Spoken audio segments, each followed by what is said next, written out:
पृथक पृथक तिनकीन प्रशंसा भये प्रसन्न चंद्र अवतंसा। पिछले सत्र में हमने दर्शन किया कि कैसे ब्रह्मा, विष्णु और समस्त देवताओं ने मिलकर महादेव की अद्भुत स्तुति की। हमने और आपने सांब सदाशिव स्तोत्र से महादेव की स्तुति की। पूरा कैलाश से दिव्य गुण से भर उठा और महादेव जो कि आशुतोष हैं प्रसन्न हो गए। लेकिन देवता केवल स्तुति करने नहीं आए थे, उनके मन में एक बहुत बड़ी योजना और एक बहुत पुरानी इच्छा थी। आज हम देखेंगे कि कैसे ब्रह्मा जी ने अपनी चतुर्वाणी से महादेव के मन को टटोला और वो बात कह दी जो पूरी सृष्टि का कल्याण करने वाली थी। आज दर्शन करेंगे देवताओं की मनोकामना। जब ब्रह्मा जी ने महादेव के सामने रखा विवाह का प्रस्ताव, देखिए महादेव का सहज प्रश्न जब देवताओं को देखा, देवताओं की स्तुति पूरी हुई। जब स्तुति समाप्त हुई तो कृपा के सागर और नंदी के ध्वजा वाले सूजी मुस्कुराते हुए बोले क्या कि बोले कृपा सिंधु वृष के तू कहूँ अमर आए के हेतु। कृपा के समुद्र शिव जी बोले कि हे देवता आप किस लिए यहाँ आए हैं, कहूँ अमर आए के हेतु। ब्रह्मा जी ने बड़ी चतुराई से कहा कि आप तो महादेव से कुछ छुपा नहीं है, फिर भी विनम्रता दिखाते हुए बोले कि काह विधि तुम प्रभु अंतर्जामी तदपि भगति बस बिनऊ स्वामी। यानी ब्रह्मा जी ने कहा हे प्रभु आप अंतर्यामी हैं, तथापि हे स्वामी भक्ति वश में मैं आपसे विनती करता हूँ। तब ब्रह्मा जी ने समस्त देवताओं के हृदय की बात महादेव के चरणों में रख दी। क्या कहा कि सकल सुरन के हृदय यस शंकर परम उछाहु निज नयन निदेखा चाहि नाथ तुम्हार विवाहु। यानी हे शंकर सब देवताओं के मन में ऐसा उत्साह है कि हे नाथ वे अपनी आंखों से आपका विवाह देखना चाहते हैं। निज नयन निदेखा चाहि नाथ तुम्हार विवाह। अगले सत्र में दर्शन करेंगे कि महादेव का उत्तर और देवताओं का हर्ष। क्या शिव जी देंगे विवाह की सहमति? तब तक के लिए प्रेम से बोलिए सियावर रामचंद्र की जय, उमापति महादेव की जय।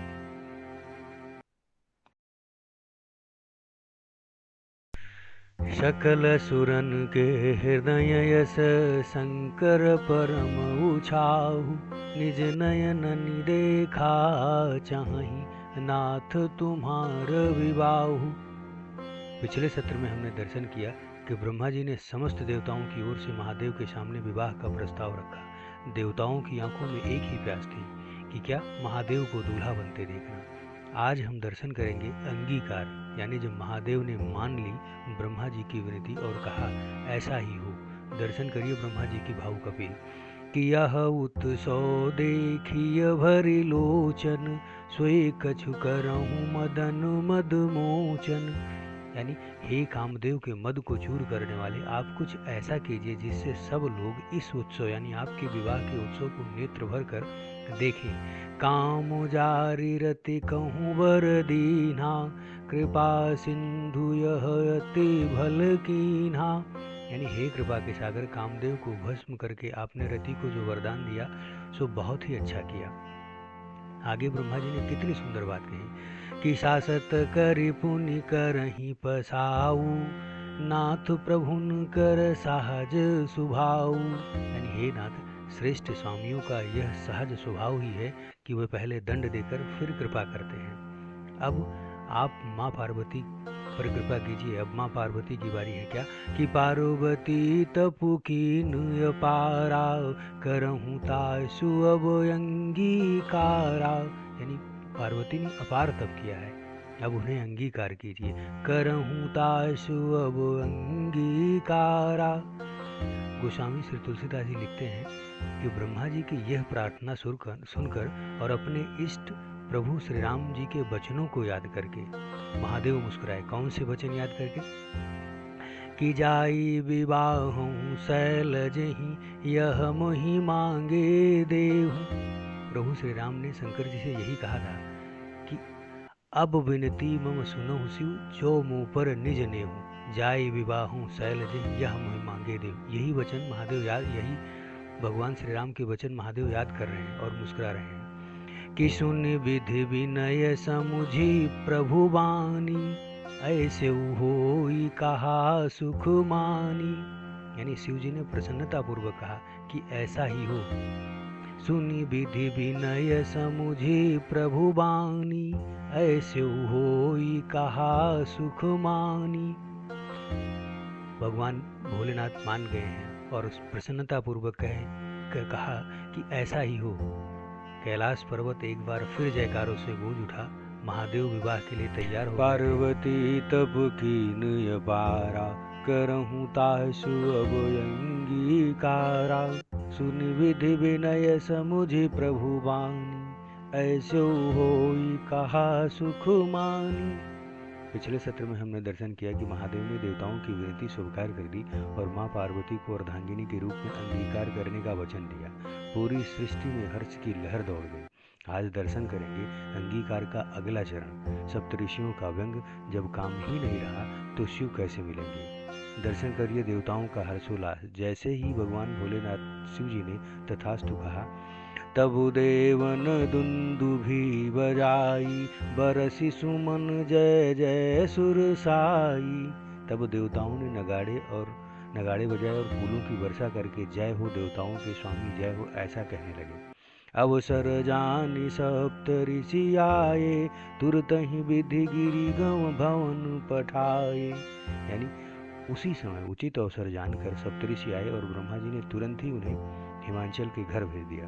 प्रथम गए जहाँ रही भवानी, बोले मधुर बचन छलसानी।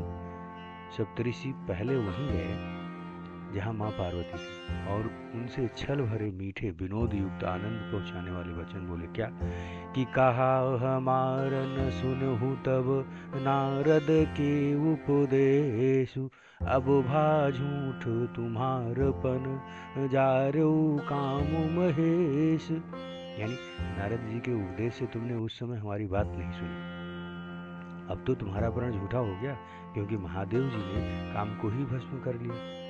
सप्तऋषि माँ पार्वती को चिढ़ा रहे थे, उनकी परीक्षा ले रहे थे। क्या अब भी वे इस वैरागी शिव को चाहती हैं जिन्होंने उनके प्रेम के सहायक कामदेव को ही भस्म कर दिया। अगले भाग में दर्शन करेंगे माँ पार्वती का अडिग प्रेम और अडिग विश्वास, जिससे सप्तऋषि निरुत्तर होंगे। कहा हमार न सुनहु तब नारद के उपदेश, अब भा झूठ तुम्हारपन जारो काम महेश।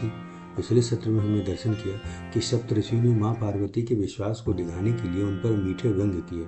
उन्होंने कहा कि जिस कामदेव के भरोसे तुम शिव को पाना चाहती थी, उन्हें तो महादेव ने जलाकर राख कर दिया, अब तुम्हारा प्रण झूठ हो गया। आज दर्शन करेंगे माँ पार्वती का सिंहनाद, ऋषियों को मिला ज्ञान। क्या कामदेव महादेव को कभी डिगा सकता था? और माँ पार्वती ने महादेव के उस स्वरूप का वर्णन किया जिसे बड़े बड़े ज्ञानी भी नहीं समझ पाते। आइए दर्शन करते हैं माँ पार्वती जी की दिव्य मुस्कान और उस ज्ञान को। तो सुन बोली मुस्काई भवानी, उचित कहो मुनिवर विज्ञानी। यह सुनकर माँ पार्वती मुस्का कर बोली, हे विज्ञानी मुनिवरों, आपने उचित ही कहा। क्या कि तुम्हारे जान कामू अब जारा, अब लगी शंभु रहे सविकारा। यानी आपकी समझ में शिव जी ने कामदेव को अब जलाया है, अब तक तो वह विकार युक्त ही रहे। अब लगी शंभु रहे सविकारा, हमरे जान सदा शिव जोगी, अजयन वद्य कामु अभोगी। यानी महादेव का वास्तविक स्वरूप दर्शन करिए। किंतु हमारी समझ से तो शिव जी सदा ही से ही योगी, अजन्मे अनिद्य काम रहित और भोगहीन है। हमरे जान सदा शिव जोगी, अजयन वद्य कामु अभोगी। जो मैं शिव से यस जानी, प्रीति समेत कर्म मन बानी। यानी यदि मैंने शिव जी को ऐसा समझकर ही मन वचन और कर्म से प्रेम सहित सेवा की है तो अब अटल विश्वास और ऋषियों का भ्रम यहाँ दर्शन करिए। तो हमारपन सुनहु मुनीषा, करिहि सत्य कृपा निधईसा। यानी तो हे मुनीश्वर सुनिए, वह कृपा निधान भगवान मेरी प्रतिज्ञा को सत्य करेंगे। तुम जो कहा हर जार उमारा, सो अति बड़य विवेक तुम्हारा। यानी आपने जो कहा कि शिव जी ने कामदेव को भस्म कर दिया है, यही आपकी सबसे बड़ी भारी अविवेक है। माँ पार्वती के इन तर्कों ने सप्तऋषियों को निरुत्तर कर दिया। ऋषियों को समझ आ गया कि माँ पार्वती का प्रेम शरीर से नहीं, शरीर के तत्व से है। अगले भाग में दर्शन करेंगे कि सप्तऋषियों का नमन और ऋषिवर मान लेंगे कि माँ पार्वती ही शिव की असली शक्ति है। जब माँ पार्वती के ज्ञान से नतमस्तक हुए सप्तऋषि, पिछले सत्र में हमने देखा कि सप्तऋषियों ने माँ पार्वती पर व्यंग किया, तो उन्होंने रुककर उनका उत्तर नहीं दिया, बल्कि ज्ञान की अग्नि से उनके भ्रम को ही जला दिया। माता ने कहा कि अग्नि के पास जाकर पाला कभी नहीं बच सकता। ठीक उसी प्रकार महादेव के स्वरूप में काम का कोई स्थान नहीं है। आज दर्शन करेंगे तर्क का अंत और श्रद्धा का उदय। माँ पार्वती कहती हैं कि तात अनल कर सहज सुभाऊ, हिम्मत ही निकट जाई नहीं काऊ। गए समीप सो अवसि न साई, असी मन मत महेश की नाई। हे तात, अग्नि का तो यह सहज स्वभाव ही है कि पाला उसके समीप कभी जा नहीं सकता, और जाने पर वह अवश्य नष्ट हो जाएगा। महादेव और कामदेव के संबंध में भी यही न्याय समझना चाहिए। असी मन मथ महेश की नाई। अब देखिए ऋषियों की प्रसन्नता कि यहर से मुनि वचन सुनी, देख प्रीत विश्वास। चले भवानी ही नाई सिर, गए हिमाचल पास। यानी माँ पार्वती के वचनों को सुनकर और उनका प्रेम तथा विश्वास देखकर मुनि हृदय में बड़े प्रसन्न हुए। वे भवानी को सिर नवाकर और हिमाचल के पास पहुँचे।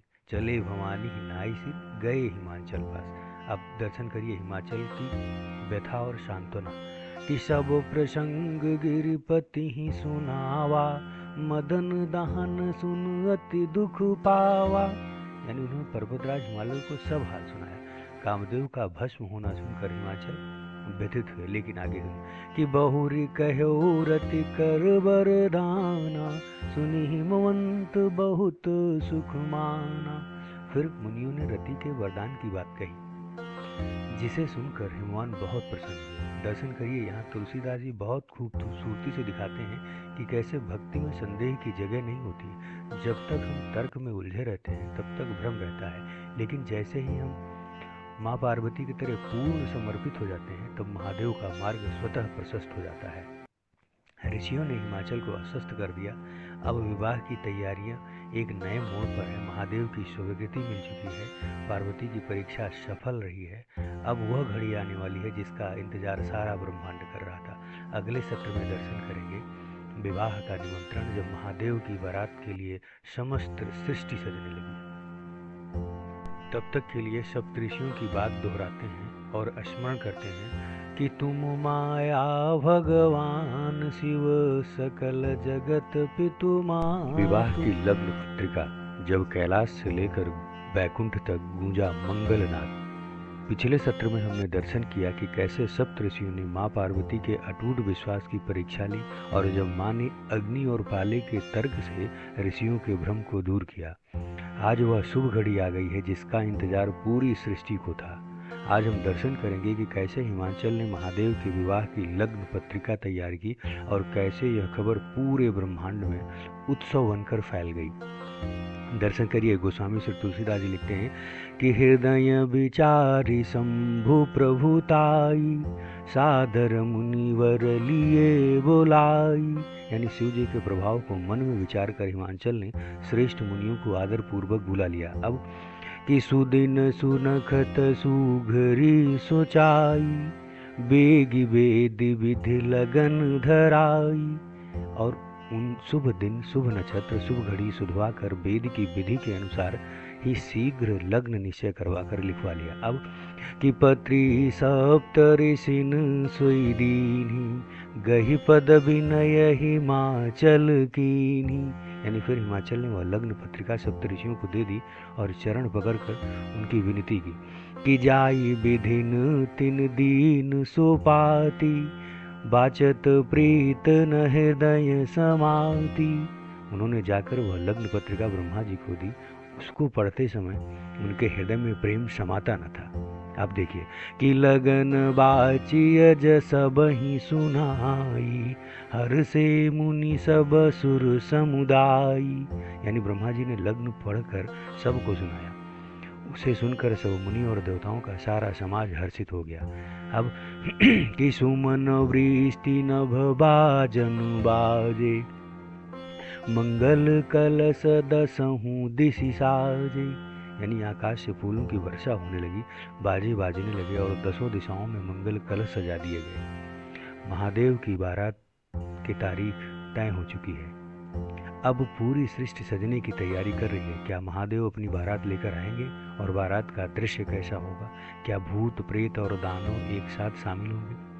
अगले सत्र में दर्शन करेंगे महादेव की बारात की अद्भुत तैयारी, जब कैलाश पर फिर गूंजेंगे शिवगणों के नगाड़े। तब तक के लिए कि तुम माया भगवान शिव, सकल जगत पितु मातु।